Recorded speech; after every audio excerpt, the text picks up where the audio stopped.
Hi everyone, I'm back again to bring you guys a new video, and this video is going to be my picks for the top 5 worst Disney shows of all time. And I know a lot of you guys have been waiting for this video, and you're probably wondering, why is this video being uploaded on a Tuesday? Well, I'll let you know that my video schedule has now moved from Friday to Tuesday, just because I feel like Tuesday is an overall better day to upload a video. I feel like Friday is a great day to upload a video, but I feel like Tuesday is a little bit better. It's that thing that kind of catches you in the middle of the week. Maybe it's that thing that breaks it up for you. Who knows? But yeah, my videos will now be posting on Tuesdays instead of Fridays, but with that out of the way, let's get into this top 5 with number 5. Okay, so number 5 is going to be Kirby Buckets, and Kirby Buckets is one of those shows that I thought was going to be way worse before I actually sat down and watched it. It's one of those shows that I was just like, oh no, what is this going to be? But when I first watched it, I was like, this isn't that bad, but don't get me wrong, the show isn't great by any stretch of the imagination. I will give this show one thing. The one thing I do like about this show is the concept and the plot. I like the plot of the show. It's actually pretty simple, but they do it in a way that's actually kind of interesting. But the thing that kills this show is the acting. Before we get into the acting, let's bring it back to the plot. The plot of this show is basically about this young kid who has this group of friends, but this young kid's dream is to basically become an animator. He wants to follow in the footsteps of one of his heroes, and that hero is an animator. He wants to just follow in the footsteps of his hero, and that's something definitely cool. It's just him chasing his dream, but the actors in this show completely destroy it. It's one of those shows that I feel like if you took out the actors in the show and just threw in any other actor, any other young kid actor, they could probably do a better job, because these actors don't bring anything special to the characters they're supposed to be portraying. Like, let's look at Drake and Josh for a second. Drake and Josh is one of those shows that the actors really brought a lot to the characters. They added their own mannerisms. They just really made Drake and Josh what they are. If you think of Drake Bell and Josh Peck, you're going to associate them with those roles, and I don't think you could really picture anyone else playing Drake and Josh but Drake and Josh. But as for Kirby Buckets, it's one of those shows that I feel like the actors are so interchangeable, they don't bring a special flavor to their roles, and it really just drags the show down. The actors in this show just bring such like a dead expression to the characters. Like, they'll draw a new character and that character will come to life in their world, which is a pretty cool concept, but they just look at the characters with such boredom. They're like, alright, okay. Like, they should have so much energy and be energetic. I don't know, maybe it's just, I'm used to Drake and Josh, I'm used to iCarly, I'm used to, you know, all of these actors and these kind of shows bringing a special sauce, bringing, you know, like an excitement level to their roles, but this show just doesn't do that, and that's why it's number 5 on my list.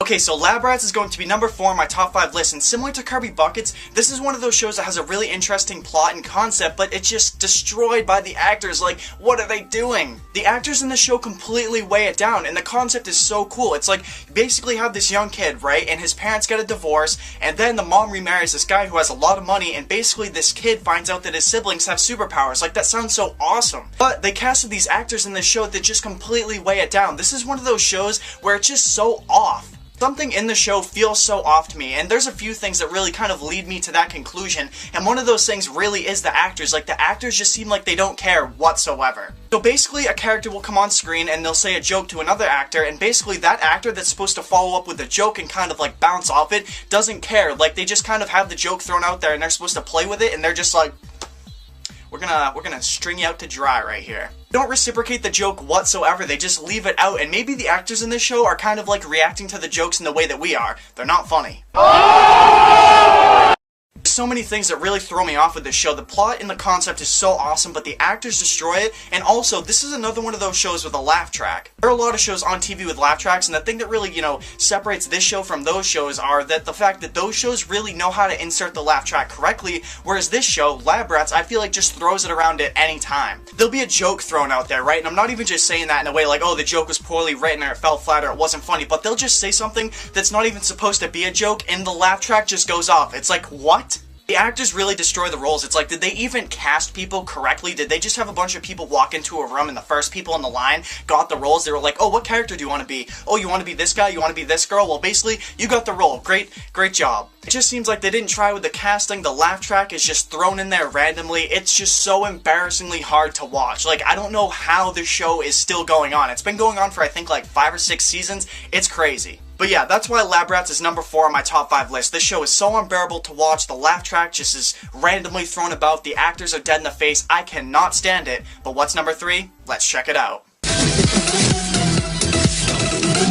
Gamer's Guide. Ugh, Oh man, this show hurts my head. I am so sorry I have to tell you about this one. Okay, so number 3 is going to be Gamer's Guide to Pretty Much Everything. Gamer's Guide to Pretty Much Everything is a show that is just so bad it's offensive. It's like one of those shows I don't understand why it had to be made. You guys know my real hatred and just dislike for shows that kind of come in and try to paint video games in a specific way or, you know, progress the art form. This is another one of those shows that just doesn't understand what video games are whatsoever. So basically, a really old person up at Disney, or a person that doesn't understand what video games are, came in and they were like, what do kids like? They like video games, they like competitive video games, they like Twitch, and they like competitive teams. And basically they're like, we're going to make a show about all that, and we're going to form all of these things together into one, and basically we're going to give them this. And what do we get? We get something.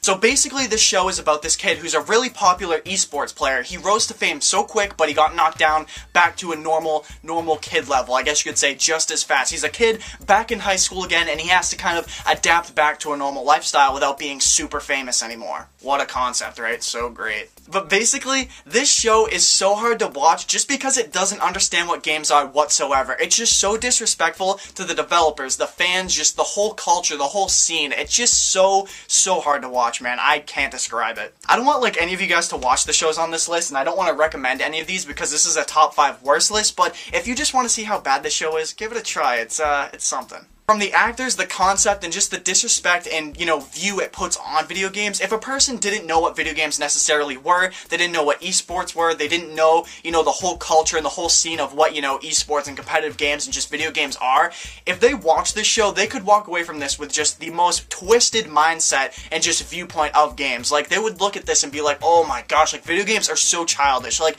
competitive games, it's so childish. Like, why would anyone want to take part in that? That's what I could see someone that's completely uninformed taking away from this show. It's just so awful, man.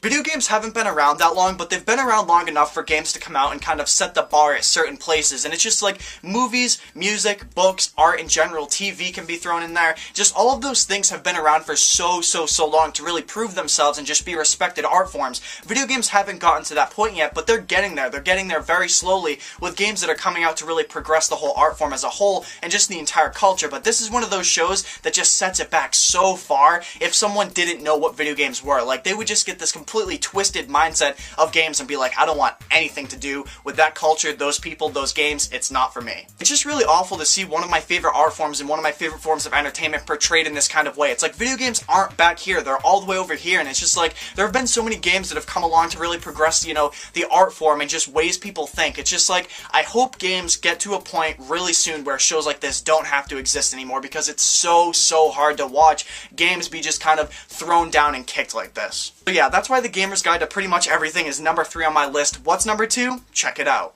Give it up! Ugh. Why? Okay, so number 2 is going to be So Random, and So Random is one of those shows that's just so random for being so. It's one of those shows that comes out the gate swinging with just these over-the-top, ridiculous, just skits. It's one of the shows that's trying to bite SNL, trying to bite all that, and it's trying to come in and really claim its place for being an awesome sketch comedy show, when really it just falls flat in like every corner. There's nothing about this show that's enjoyable whatsoever. The actors are so over-the-top and ridiculous, and the references that this show makes to, you know, pop culture are so dated. The last new episode of this show was in 2012, and even at that time, you know, they were talking about Justin Bieber and Lady Gaga and just stages of their career that they were in. They were making jokes about their career that were years and years ago. It's like they were at this point, now they're at this point. It's just like, be current, be new, don't be so dated. And even though the show was in 2012, it was extremely dated. It's just so over the top to be over the top. It's going for that really random sense of humor, and a lot of people will be like, well, yeah, I mean, you know, it's in the title, it is so random, but no. There's kind of like this really specific random humor that you can hit, and if you nail it, it's hilarious. But this show is just random and loud and obnoxious just for the sake of being all of those things. It doesn't have that random humor down pat. It's just like trying to get there, but it fails miserably. So Random is one of those shows that's so wacky, so zany, so crazy, so over the top just to be so. There's no real formula to which they're really going for. It's just like they try all these different things and throw them at the walls left and right, and just they're like, you know what, we're gonna find what sticks, and it just fails so hard. The actors are so hard to watch, and just the jokes really fall flat, and at the time of this show even being out, it was so dated. So yeah, that's why So Random is number 2 on my list. I'm so sorry I have to show you this next show. Here's number 1. Oh yes, it's time. It is time for number one. Number one is a show that I've been waiting so long to talk about, and I bet a lot of you guys who suggested this video wanted me to talk about this video, and number one is Dog with a Blog. I can't with this. It's time to talk about this show. This show I've been wanting to talk about for so long because this show is just so hard to watch. I remember watching this show years and years ago, but I had to get a real refresher in my mind. So I went online, I watched some videos, I watched some episodes, and I was just like, how is this still a thing? This show is so difficult to watch because basically the show is about a dog with a blog. You have this dog that's a real dog, it's a real, worldly dog, it's a dog that exists in our world, and basically they animated a mouth on it. Isn't that funny? No, not really. It's one of those shows that's just so hard to watch, and I don't understand what Disney's real obsession with this whole real animal animated mouth scenario kind of thing is. They had Beverly Hills Chihuahua, there's other movies that I'm not sure if they made like Air Bud, but now Dog with a Blog is a thing, and it's just so awful. This is one of those things that really makes me surprised to see still on TV. People love the show, and I'm not really sure why. Everyone that I know that's kind of like in my circle always talks about the show in a really negative light, but I guess it rates well, so they still make it? A lot of people will probably say, Justin, some of your favorite things have animated animals in it, maybe like SpongeBob or regular show, Adventure Time, Finding Nemo, things like that, but the difference between those and then Dog with a Blog is that all of those shows are fully animated. It's not, a real dog sitting there being humiliated with an animated mouth on it. Those things just really infuriate me. I feel so bad for the animal that has to sit there and wear whatever it has on its mouth to kind of be captured, and then someone has to go through and animate it. It just looks so bad, it's unfunny, and it just aggravates me so much. So yeah, that's why Dog with a Blog is number one on my list. I know a lot of you guys were like, Dog with a Blog, Dog with a Blog, Dog with a Blog, and yeah, you got your wish.